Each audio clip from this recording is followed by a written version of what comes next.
foes and weed smoke. Butterfly doors, mink coats, and clean clothes. Shit, that's all a nigga knows. Sliding, dipping on 84s, wrapped in bows. Cold, I'm too froze, so part in my rose gold. Bank rolls and city lights, living that life, so we going hard like every night. That's every night. Stuntin', flexing, I'm on, nigga.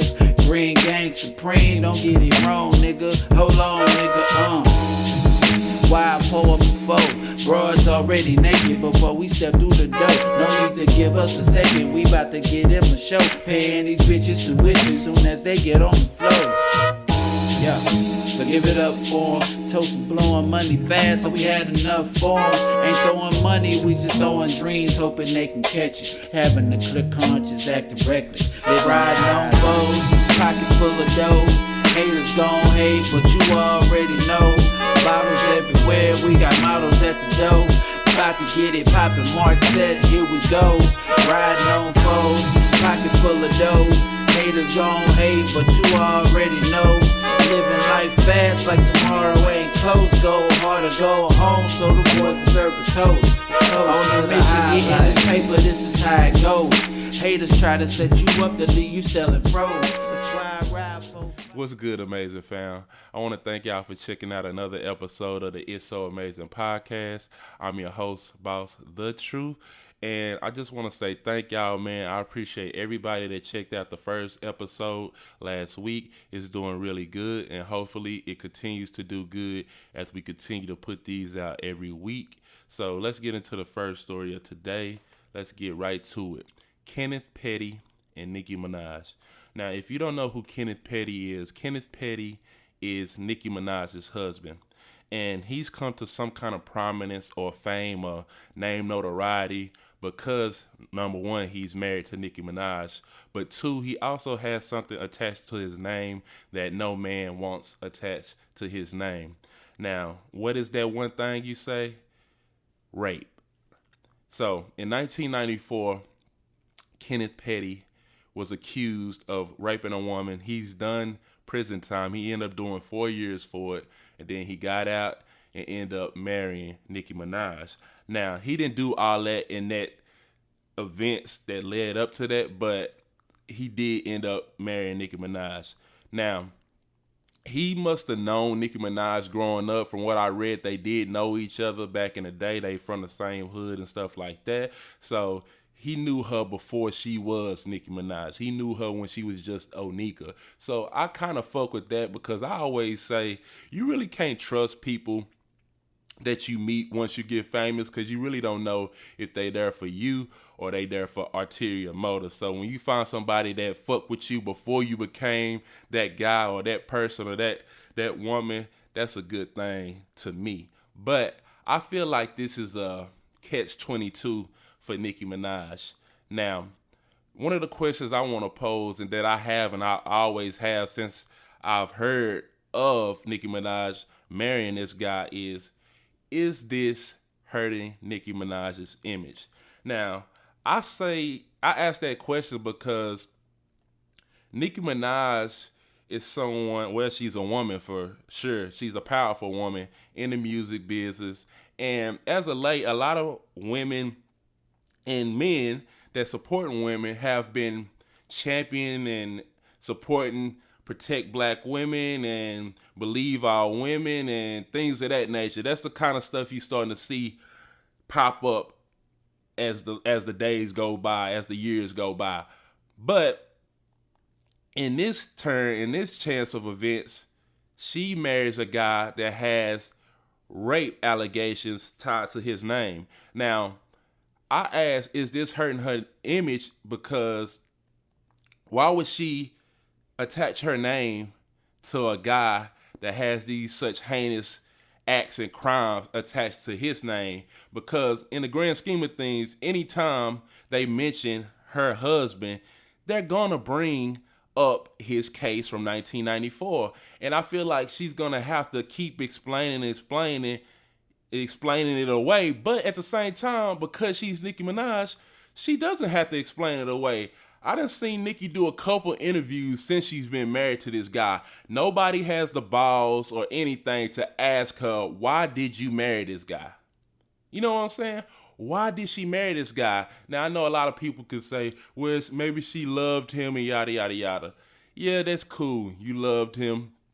Y'all had a bond or something before you got on. Like I said, y'all knew each other when y'all was growing up. So maybe that was the reason. But Nicki Minaj can't just marry somebody because she loves them. It has to be more than that because she has an image to protect. She has to look out for people. She has to set an example for other women. And I just don't think her marrying this guy was a good look in my eyes. Now, you might think that, hey, she's Nicki Minaj. She could do whatever she wants to. I do understand that sentiment and I understand that argument. But at the same time, bro, like, come on. You know, in the world that we live in today, people are going to scrutinize and judge you for any little thing that you do. You can't do anything that's outside of the quote unquote norm without somebody pointing a finger or judging you for what you're doing. So she has to know that. She had to know that going in. And my only thing that I can think about when I ask that question is this hurting her image and why did Nicki Minaj marry this guy? The only thing that I can think about is maybe, just maybe, I don't know, I wasn't there, he really didn't rape this girl. I don't know what happened. I don't know the sequences of events that happened or leading up to it. Maybe he got the raw deal. You know how some of these girls say, oh, he raped me when they mad or get caught having sex with somebody they ain't had no business having sex with. We really don't know the details of what's happening. And that's the only thing that I can think of why she would marry this guy, even though he has rape allegations and things of that nature that he did prison time to, and she would still marry him and have his kid. Like, that's the only thing that I can rationalize of why she still married him. But when it comes to today's celebrities and entertainers, you really can't rationalize what these people do because in the grand scheme of things, these people are crazy and they just out for clout. But speaking of clout, Blac Chyna. So Blac Chyna was in the news as of late for a lawsuit and for suing the Kardashian-Jenner clan.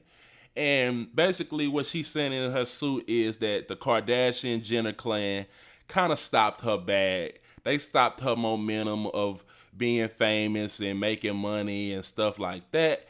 And I'm here to say that is, I ain't gonna say it's not true, but nobody really gives a fuck.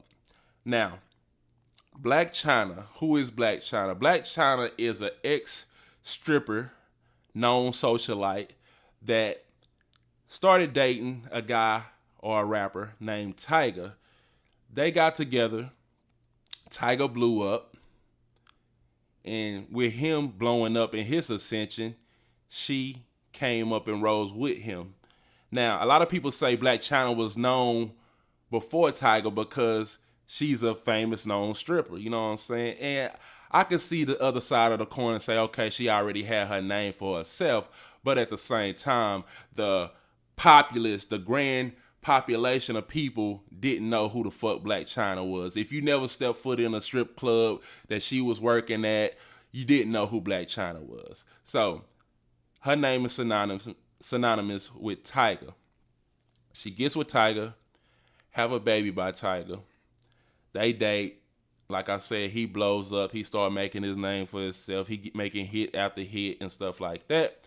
Now, in this today's social media age, a lot of people are known just for dating rappers or entertainers. But I don't like that. Now, the question I want to ask is Blac Chyna's 15 minutes up? And the answer to that question for me is yes.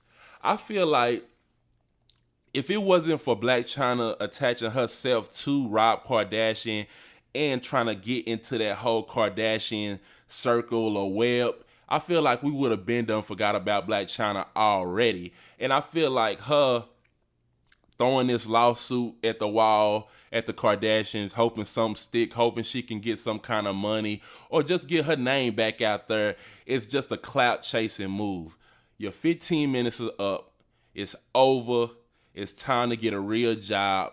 And I want to know, why aren't people talking about the dads in the situation having majority of the custody, if not full custody, of the kids? Now, you might be asking, what am I talking about? So a couple weeks ago, or maybe a month ago, I think this was, I don't know if it was around, no, I don't think it was around Mother's Day. I forgot when it was, but Blac Chyna was complaining on the internet, talking about how she had to sell her cars and stuff like that. I guess she had to sell it because she ain't got no money coming in, or she couldn't keep up the payments. Who knows why? Who gives a fuck? That's your problems. So she was complaining on the internet, talking about how she had to sell her cars and pretty much how her baby fathers ain't helping her, something like that, to the extent she was trying to blame them. So first, I want to say either Tyga came out first. Tyga came out first and said, first of all, I take my son to school every day. I'll pay for this, yada, yada, yada. And he's with me 80 to 90% of the time.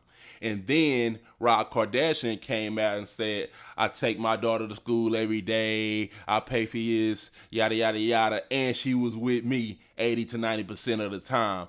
And that struck me as odd, because normally in the judicial system, when it comes to family court and stuff like that, they always side with the woman when it comes to the children, and the children being with the mom instead of being with the dad. But in this situation, it's kind of reversed, where both of the dads are the ones that's providing and taking care of these kids, and the woman is on the other side of the coin, or the other side of the foot.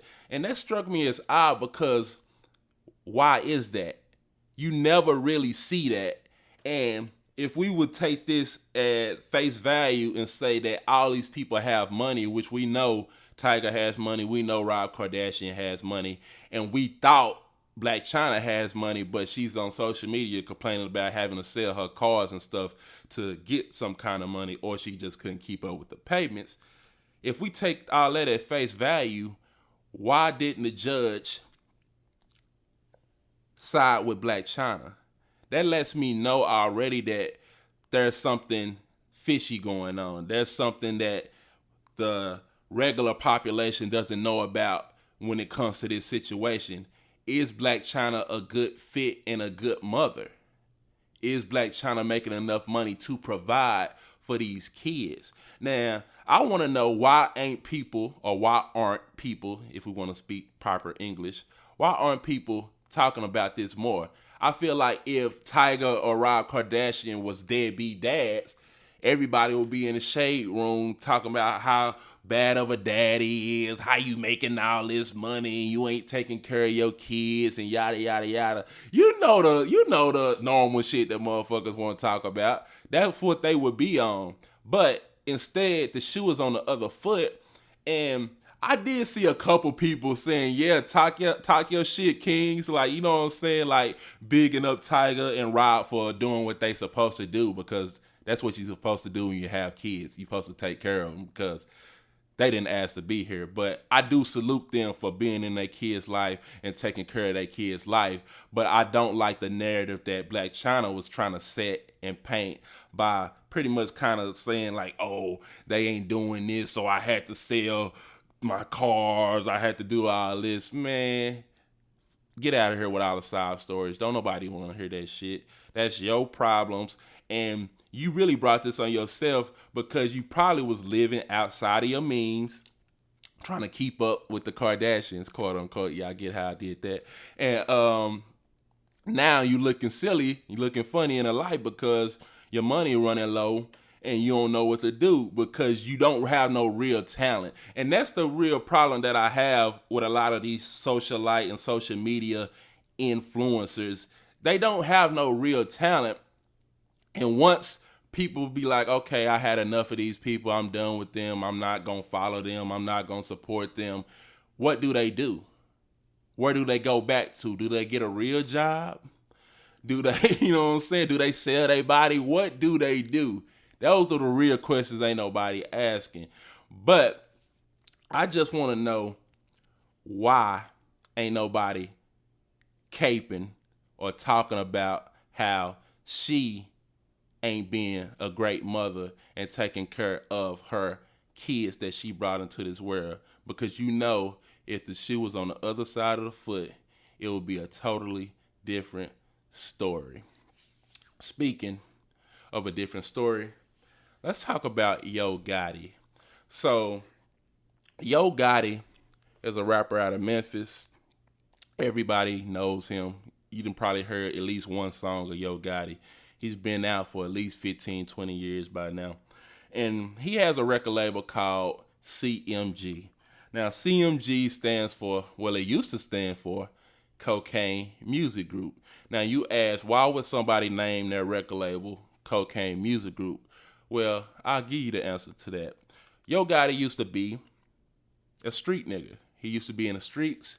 He used to be a drug dealer. He used to do his thing in the streets. He used the money that he got in the streets to push himself and to become a rapper. And he ended up becoming a famous, successful rapper. And in return, he ended up creating a label called CMG, Cocaine Music Group.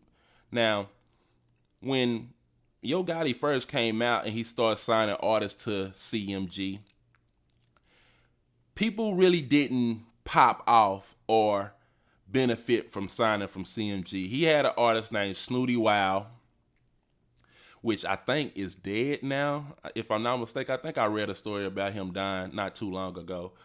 He had another artist, Zedzilla, which I don't know where he at, or I never heard his name again in these last few years. And these artists didn't really do nothing under the CMG label.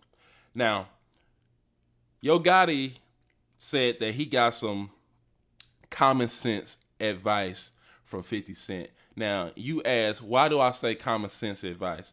I say that because 50 Cent told Yo Gotti if he wants to go more broader and wider and reach a broader audience, that he should change CMG, Cocaine Music Group, to something else, something more palatable. So he ended up changing CMG to the Collective Music Group. Now, it's still CMG, just changed the first name from Collective to Cocaine. From Cocaine to Collective. Common sense would have told anybody that was thinking about making a legitimate business to not have cocaine in their business title or business name.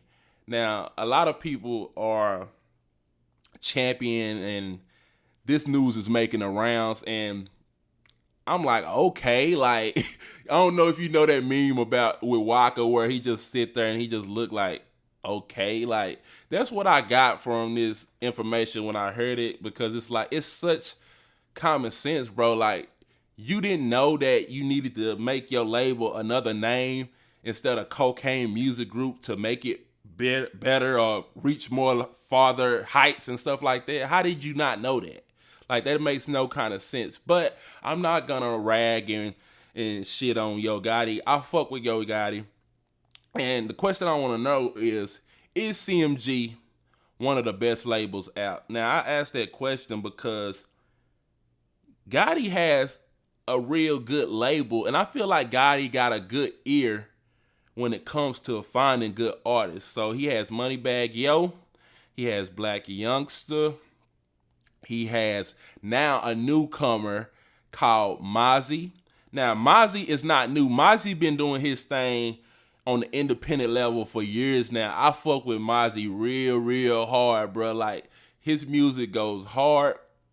He's out of Sacramento, out of Sacktown, and I fuck with that nigga, bro, because I like a lot of the West Coast artists, and a lot of the West Coast artists don't really get the notoriety or the big push that a lot of other artists get, and a lot of that comes because they music and they sound is kind of regional. It's not a worldly sound that a lot of people can take in and jam. Like, when you hear somebody from the West Coast, even without even knowing who that artist is, you know, oh, he from the West Coast just by the sound of that music. So I feel like Mozzie can be a big star.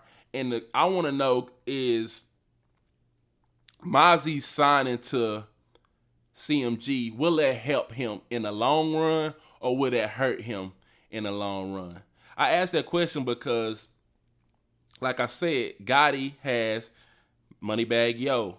He has Black Youngster. He has ESTG. Like the guys that he got, they moving and shaking and they taking care of business. They standing on business. They making great music. They just doing it, man. They out here getting his bag, running his sack up. And that's what I respect with Gotti. Like a lot of artists come out and like, oh, I got a label. And they just got their little homeboys. And they don't really do nothing. Like I seen a video yesterday of, what's that guy name? Jack Boy. The one that was signed to Kodak Black, and he's at the jewelry store and he buying jewelry, and he got his niggas with him like he's supposed to.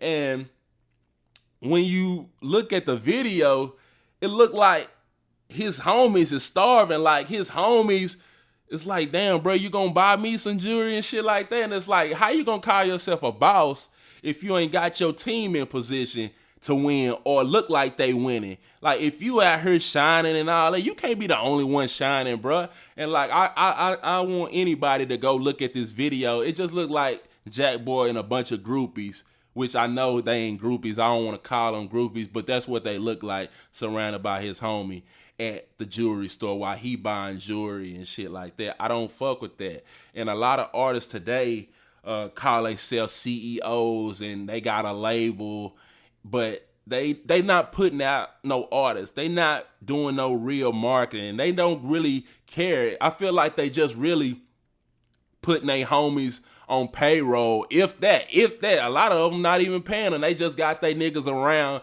just for the look, just so they can be like, yeah, we deep, nigga. We get this shit done. And that's fucked up, bro. I don't like that shit, bro. If you gonna bring your homies around, put them on, bro. Give them the game. Now, last week, I think I said this in the episode, but you can't bring everybody up with you. You only can give the people that want the game, and whatever they do with that game, that's on them, bro. You can't really force them to do what you want them to do, and I understand that. But at the same time, a lot of these artists have these quote-unquote artists under them. They just they homeboys, man. They just they weed carriers, you know what I'm saying? They runners, hey, go to the store, get me this and such like that. And I just don't respect that, and I don't know how any grown man could be some other man's quote-unquote runner or servant or runner errand ass nigga. Like, I don't fuck with that at all. Now, Yo Gotti had posted a video on Instagram, and I think it was his birthday, and the video he posted was like he had a stack of money up to this height, like from his lap up to his neck. And the first thought I had when I seen that was like, why? And I want to know why these artists keep doing that. Like, we know they got money, bruh. Like, we know they got money. And it's like, how much is enough flexing when it comes to the end of this thing? Like, when I'm talking about Yo Gotti, I'm talking about how he's such a boss, how he's moving and maneuvering out here in these streets. He done bought a soccer team. Like, this nigga getting real bread, bro. Like, he's a real CEO. So when we know this guy's really getting his money and making his bread like that, why are you on Instagram posting stacks of money or wads of money like that? I feel like that's something that the younger generation does because they're nobody without their money. They're nobody without their jewelry. You know what I'm saying? If they didn't have that money or that jewelry, if they didn't show it off, they couldn't get no girls. People wouldn't think they cool. They would be nobody in everybody's eyes. And I feel like that's a detriment that these artists and rappers and entertainers fall into because they feel like, well, once I get some money, I gotta show it off. I gotta throw it in people's face. And I don't fuck with that. I don't like that. I feel like when they do that, they pretty much shitting on us and reminding us how broke we are. And like, stay in your place, broke ass nigga, shit like that. So how much is enough? When you reach a status that Yo Gotti is at, or say like a Jay-Z, we know Jay-Z is a billionaire. We know Jay-Z has jewelry. We know Jay-Z rocked ice in his time and while he was having his run and stuff like that. But I feel like Jay-Z has evolved and became more mature. And now he still wears his wealth, but you wouldn't know it because he buying watches that's one-on-ones that cost 1.8 million and stuff like that. Some plain shit that if you just seen a picture of, you'd be like, what the fuck is that? But he's still wearing his wealth and stuff like that, but he's doing it in a more mature way. Now, my question is, can artists, celebrities, and entertainers get out of that braggadocious, I'm flexing my money, I'm flexing my power, or is that just something of the society that we live in and a culture that we created, that we have to do that? That's a part of the culture, showing people how we got this bag, showing people how we out here moving in such and such cars. We can wake up and buy a car if we want to. Is that part of the culture? And if it is it a bad thing? I just don't think that people should keep continuing to flex their royalty or their money or their power in other people's faces. Now, you might look at that or hear that and say, oh, you hating on a nigga. I'm not hating on him. I congratulate him. He made himself a boss. He went out there and did it. He made the money, and now in return, he can do whatever he wants with his money. I'm not trying to police how he spend his money. I'm just saying, when do guys get out of that mindset where they have to, quote unquote, show off their money and their riches? It's just unexplainable to me. Speaking of things that's unexplainable, Nipsey Hussle. So Nipsey Hussle has been gone from us, I want to say probably about 3 years now, if not, I want to say probably 3 years, maybe 4. And they're finally setting the date for the trial for the Eric Holder trial, the guy that supposedly killed him. Well, it ain't supposedly. We seen it in HD video. And the trial is set. The trial is set for June. And my first thought when I seen this, well, I've been covering this. I done did a couple news episodes about this shit coming out. And my question is, well, my thought when I seen this is he gonna become found guilty when it's all said and done? And do you think families even care when a loved one has been taken from them and the person that took them away from them is caught and is in jail and is doing time for jail? Do you feel like they actually feel like they getting justice by people serving time and stuff like that? Me personally, I don't feel like I would feel like I had justice if somebody took a loved one away from me and they got caught and they are in prison and they doing time for that. That wouldn't feel like justice to me. Justice would be them dying themselves, to me, eye for an eye. That's just how I feel. That's just how I think about it when I look at it. I don't feel like I would get justice at all from that. But do y'all think Nipsey Hussle's family will get any kind of justice or feel any kind of relief from the verdict if Eric Holder is found guilty? When it comes to his parents and stuff like that, I think maybe they might feel some kind of solace and relief from having Eric Holder be held accountable for what he did to their son. When it comes to his brother Blac Sam, I feel like Blac Sam ain't fucking with that. Like, Blac Sam probably rather have him free and out on the street so they can do what they do. You know what I'm saying? So when it comes to Lauren London, I think Lauren London might be on both sides of the fence. I feel like she might get some kind of relief from him getting a guilty verdict, depending on how many years he gets when he's found guilty.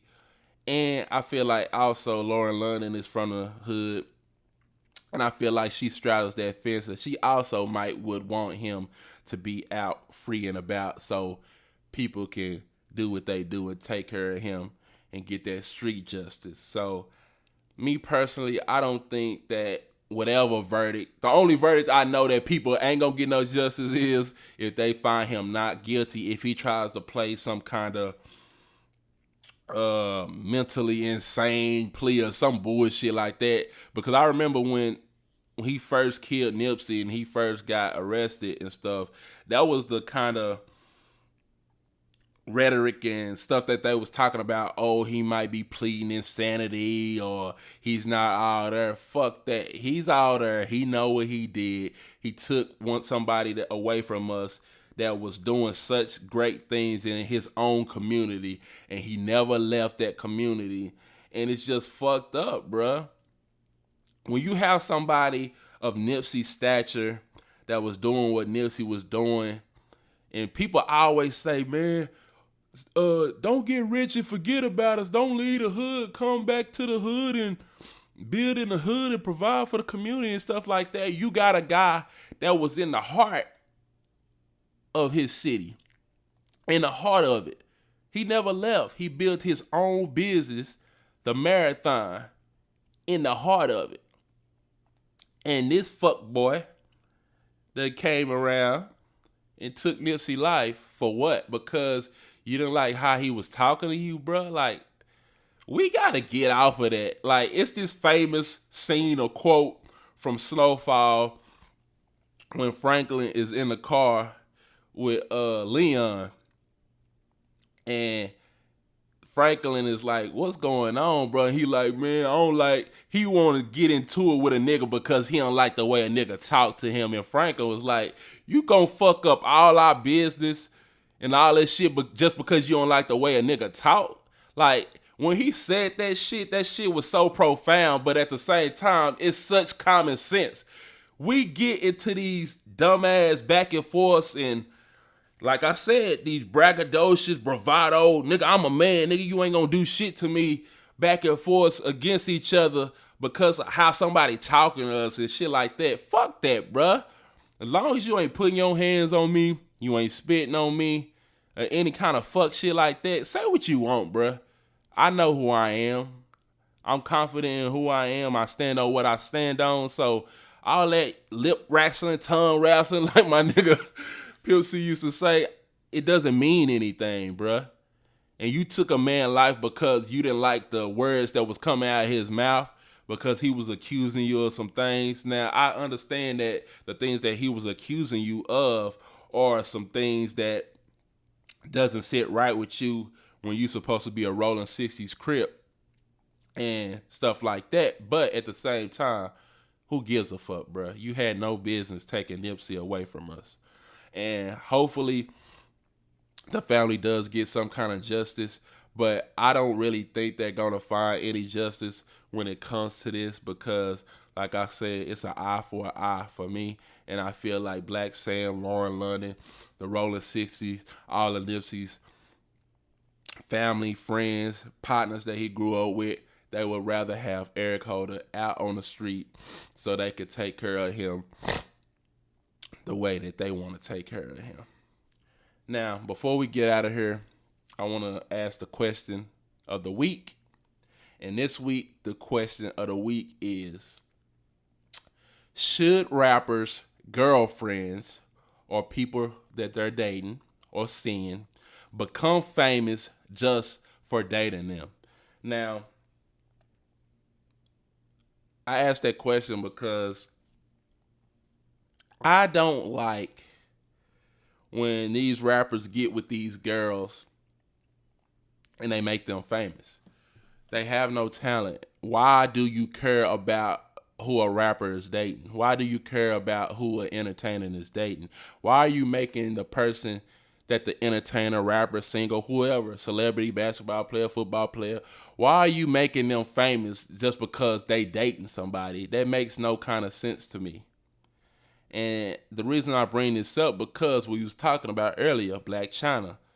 Like I said, Blac Chyna is throwing her last ditch effort at the Kardashians to get the last little clout or relevancy she can get before it's all over. But it's been over. She just hasn't got the memo yet. She hasn't opened it up. She hasn't read it yet. Her 15 minutes been over. She's squeezing the last little juice that she got out of that motherfucker. Who the fuck is a Ari? Who is Ari? Without her dating G Herbo and now dating Moneybagg Yo, who the fuck are these people? You know what I'm saying? Like, why are they famous? Who is a Tiana who's dating G Herbo? We know who she is. She's the daughter of Fabulous's wife / girlfriend, Emily B. We know who she is. But why is she famous? You know what I'm saying? Why are these people famous? Just because they dated somebody? That makes no sense, bruh. Fame's supposed to be because you're special at something. You're great at something. You doing something that a lot of people, that only a small subset of people can do. Whether that's being an athlete, being an entertainer, an actor, a singer, a rapper. You know what I'm saying? An artist. A designer. You doing something only a small set of people can do. That's who should have fame. That's who should have notoriety. Not somebody that's just sleeping with somebody. You making somebody that's just sleeping with somebody famous. That makes no kind of sense to me. And I wish it stopped. I wish it stopped, because after they break up with that person, then what? Are they still celebrities? Well, they was never celebrities in my eyes to begin with, but to the mass general public, are they still celebrities? What is Karrueche without Chris Brown? Now, she done tried to get herself in acting. She done did a couple acting gigs. She done kind of made something of herself outside of being known for only dating Chris Brown. She dated Victor Cruz, ex-NFL football player. You know what I'm saying? See, they have to keep attaching their names to other people with real talent so their names can still be out there. Otherwise, they will be gone and forgotten. And that's how it should be. And a lot of people, 15 minutes would be up if it wasn't for them continuously attaching their name to people on and on and on, and the cycle continues. So, I want to thank y'all for checking out this week's episode of the It's So Amazing podcast. Hopefully you enjoyed this. And if you didn't check out the previous episode, please, I implore you to go check it out on your favorite podcasting app. It's on Apple Podcasts, Spotify. I'm so crazy. It's on Apple Podcasts, Spotify, etc., etc. Whatever your favorite podcasting app is, it should be on there. And if it's not, leave your boy a comment, and I try to make sure it gets to where it needs to be. If you want to watch the video version of this podcast, you can watch it on YouTube. Search Amazing Films, AMAYESN Films on YouTube for the video version. And yeah, man, I appreciate everybody that's supporting me and supporting the podcast. I want to thank y'all for tuning in for another week. I catch y'all next week. Who knows what kind of fuckery that we'll be talking about, but we will be talking about it. I catch y'all in the next one, man. We out this thing. Peace.